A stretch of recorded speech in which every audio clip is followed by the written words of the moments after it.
Now to the most important part of every show. Today's guest is local appraiser and fellow real estate agent Tina Mallamas. Welcome, Tina. Thank you. I have known you for many, many years. We sat on the Board of Equalization for Clay County together. That is a fun board. We need to have Gary Reffett here and do a three-person show. They would be beeping a lot of stuff. Oh, no, we keep it G for general audience. All right, let's start. I was really wanting to have an appraiser on the program to talk about appraisals. What is an appraisal? Because I think there's a lot of folks that doesn't quite understand what a real appraisal is. A property appraisal is an unbiased opinion by an appraiser what a property is worth to the typical or average buyer. And that's what messes people up. It's what the average buyer is willing to pay. Okay, and unbiased. Unbiased. You're not advocating for a buyer or Sure, a seller. sure. You're in there trying to figure out what the market is, not what Right. each one wants. You call balls and strikes. Yes. What is the biggest difference between an appraisal and a survey? And folks confuse those two. Yes, a lot. I get a lot of calls asking me to do a survey. Again, appraisal is I'm looking at value. I'm looking what the real property plus the improvements are worth, not wherein a surveyor is looking at the size of the property. Right. Sometimes they even put the size of the buildings on the property, but they're looking at the boundaries and they're looking for easements and encroachments. Okay. Let's say there's a young couple out there, or maybe a single fella or gal. What do first-time home buyers need to know about appraisals? First thing they need to know is work with a good lender. A lender is going to help them through the steps of an appraisal. The lender is going to be the one who contacts the appraiser. They need to have all their documentation ready. If they're buying, they need to have all their bank statements and everything that the lender wants promptly, because that slows down the process for doing the next step, which is normally the appraisal. Okay. What types of loans are you involved with? Well, there's all different kinds. There's government loans and conventional loans. You have USDA, VA, FHA. Those are all government-backed type loans. And then if you go to a regular bank around here, those are more likely going to be a conventional loan, which they turn around and sell to Fannie Mae and Freddie Mac. And those are all secondary type loans. The government loans are usually a little more stricter on what they'll accept as a property to put in their investment portfolio.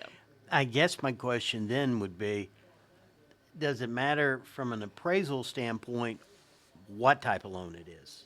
Does that vary at all? It can, in the sense of it might change what type of inspection we do. Say if it's a VA, FHA, or USDA, we're looking for safety issues. The house has to be what we call turnkey. It has to be move-in ready for those type of loans, where a conventional loan, you could have some issues with the house and it may not affect your loan. But the government-backed loans are very particular on make sure the electrical, plumbing, all the mechanicals work. We've been talking loans. Do you ever do appraisals when it's a cash deal? Absolutely.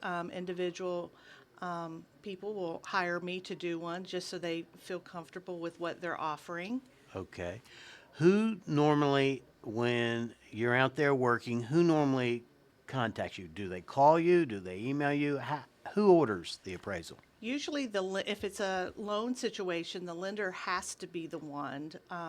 Years ago, an individual would call you up, say, hey, I'm buying this house, do an appraisal, and I'm working with such and such bank. That's not allowed these days. The lender has to contact you or a third party that they work with. Sometimes we have companies called AMCs, appraisal management companies, work in between the bank and the appraiser. And I get them anyway. I can get notified email, fax, phone, text, any way that they can get a hold of you. How many years have you been appraising in our area? 23. 23 years. Yeah. That's a long time. I bet you've seen a lot. I've seen it all. I could write a book. Well, you haven't seen it all. I can't, just when you think you've seen it all, oh, you've just cursed yourself. Yes, I did. Could you walk us through the process, how you conduct an appraisal? You get that call, email, text. Take us from there. So you first you start off with what lender or client you have. Most of them give you what we call engagement guidelines. Some banks want certain things, certain product put in the report. Some want a flood map. Some want more than a standard 3 comparables. You can have as many comparables as you want, but some banks request certain things. Some will ask you to add listings. So you review that. You start digging into who owns the property. Is there a survey that's been recorded? Then you contact whoever's living in the house, and we do a walkthrough. We look, when we're in the house, we're looking for condition. We're looking at quality of the components within the house. We're looking to make sure everything works. We have to document deferred maintenance, which is holes in the walls, windows don't open, smoke detectors. That's a big thing. A lot of people don't have smoke detectors and carbon monoxide detectors in their homes. It's very important to have those for safety issues. We measure a house, and then we take all that data and turn around and find properties that have sold that are similar to that. Let's go back. You measure a house. Yes. How difficult is that? I guess with a small little cabin. When you see a rectangle, you pull up and go, yes! But, here on the lake especially, you see houses with many, many corners Right. and angles. And for years, I was the old tape measure girl. You get out there in the bushes and hopefully stick it in the corner of the gutter and strip that tape across the house. But latter now, my husband helps me part-time, and he talked me into a laser. So it's a little easier. Someone points, someone holds a little block of paper, and the measurements are a little easier that way. And there are guidelines. There's different ways to measure a house.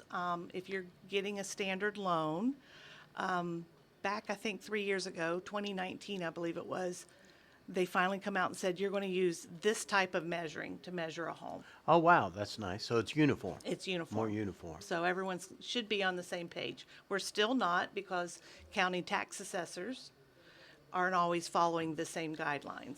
Well, the assessor doesn't go into the home No, and measure the no. rooms like a pro like yourself Right, does. right. And then anything under like a 7-foot ceiling height on ANSI is the mostly what we use. The ANSI is the standard form of measuring. They don't consider if you have 7-foot ceilings or below living space. So you may have, an A-frame or a cabin with a small, Right. short ceiling height. Those areas are not considered living space in the sense of square footage. Our guest today is local appraiser and real estate agent Tina Mallamas. Tina, how does someone prepare their home for an appraisal inspection? I never even thought about that until we were going over some ideas for the show. And how does someone prepare a home? They know the Right. appraiser's coming. What should they do? Some people over prepare, the house is spotless. Some people don't care. Technically, I would say, hey, make sure the appraiser can get in every room. We're required to look at every room. Off the air, you gave the example of someone having a bookcase or something. In front of a bathroom door for 3 years. They had not opened the door to a bathroom. Wow. Right. So, we're looking for that. We're Sure. looking for deferred maintenance, so we need to get in all those spaces.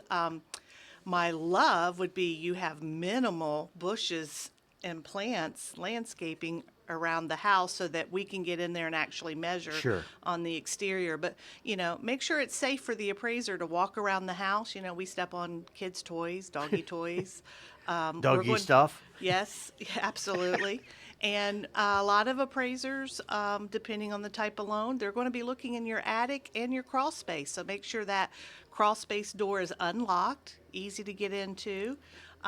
If you have an attic opening in a closet, please remove some stuff so the appraiser can get in there. When you say you'll be looking here, you'll be looking there, what is the appraiser looking for? We're looking for mold. We're looking for moisture content. If there's any leaks, especially in the attic, we're looking to make sure that you don't have any type of attic leak. acceptable amount of insulation. Same in your crawl space. Is your hot water tank leaking into your crawl space? And we're looking for that moisture. We're looking to see if you have a rodent problem. Those things all need to be noted within the report. Oh, wow. So it's kind of a mini home inspection, but it's not technically a Exactly. home We are, inspection. and most Yeah. appraisers will put that in your report. I am not a home inspector, Sure. but we are looking. We're looking for that deferred, what we call deferred maintenance. You know, you're better off keeping your house maintained as much as possible. That helps with your value. Okay. What if a home, I've seen a few like this, and some are kind of out of the way, and then some, I'm like, what were you thinking? You put it right in the view. What if a home or a future home has solar panels? Solar panels are becoming a big issue in the area. In my opinion, we don't have enough data here to show whether or not they add value to your home or Right. not. Right. We have to have sales to prove this house sold at a better price because of the solar system versus one that's I've similar. not personally seen that. Exactly. I'm not seeing that in the market. But where we're having trouble on the appraisal side is people lease these or they go out and get a loan for the systems. They go to sell their home, and that's a big hiccup. Those items need to be paid for or paid for out of closing costs. You can't sell the home with leased solar panels on it and the next person take that over. That has to be settled prior to closing. We touched on this earlier. Are appraisals just for loans? Let's say I'm paying cash. Now, I've had plenty of cash deals where they didn't want an appraisal. You know, a rich man or woman wants what they want, they're willing to pay. But I've also seen quite a few all cash deals where they've checked, we're getting an appraisal. That's happening more and more. I think a lot of that has to do with more and more people watching TV shows and talking about that. There's a lot of shows on real estate these days that wasn't there 10 years ago. But no, Good and bad. I'm seeing in the 20 some years of being in the business, I'm seeing more and more cash buyers getting appraisals. We do appraisals for a lot of things. Divorces is a big one. You know, we have estates, some people on taxes.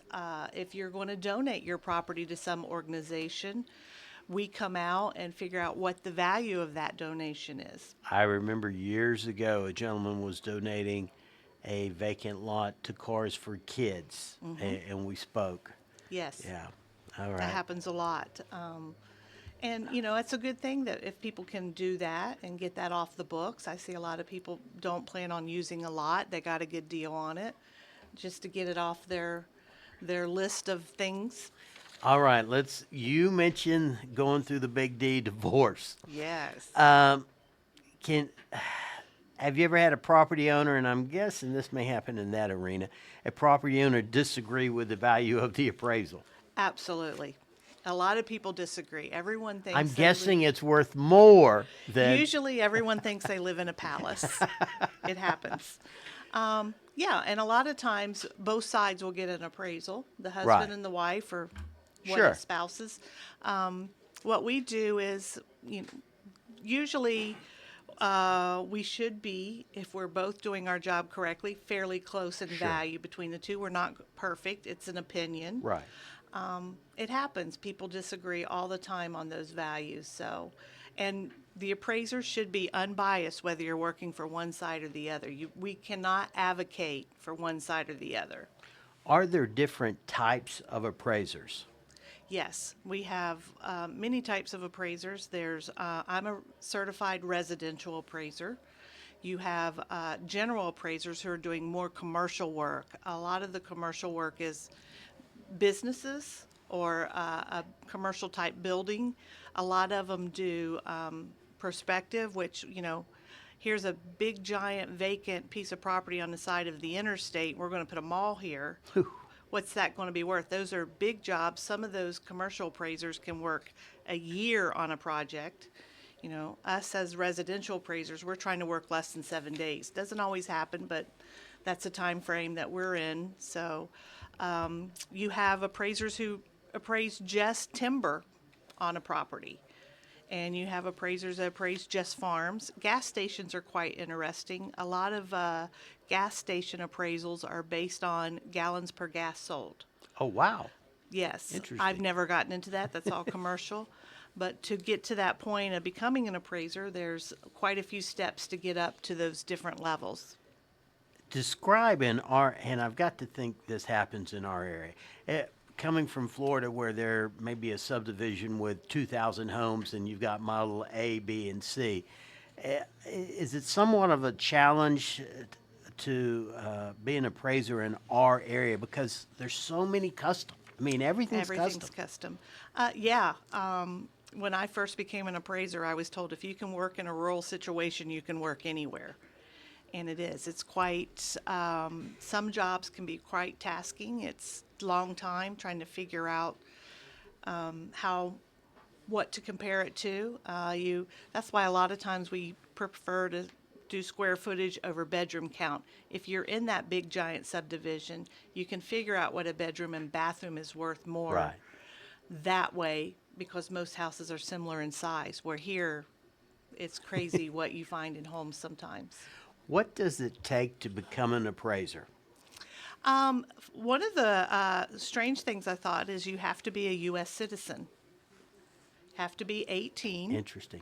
you have to have a diploma, then you have to take a High school diploma? high school diploma or equivalent. 75-hour course, I think, is what they're up to in appraisal classes, and then you're still not there. You have anywhere from 1,000 to 1,800 hours working with a supervisor, supervising you on every job. That's awesome. Apprenticeship. Yes. That is sweet. And you've been doing it for 23 years. If there's someone out there who thinks they may need an appraiser, could you give us your contact information? Sure, you can reach me at mallamasappraiser.com or Spell at Mallamas. Gmail. Good Lord. I know that's a wild one. Mallamas appraiser, appraiser at gmail.com, or my number is 828-361-2615. If you had one piece of advice for someone who is going to get their home appraised, what would it be? Fix all your deferred maintenance. Get it cleaned up. Get it cleaned up. Same as listing Fix a those home. screens, make sure those doors and windows work, put in them smoke detectors, absolutely. Get it prepared. Folks, today's guest has been Tina Mallamas, local appraiser and real estate agent. As always, we really appreciate you tuning in, and if you have any questions, please give us a call at Century 21 Black Bear Realty, 706-896-8633.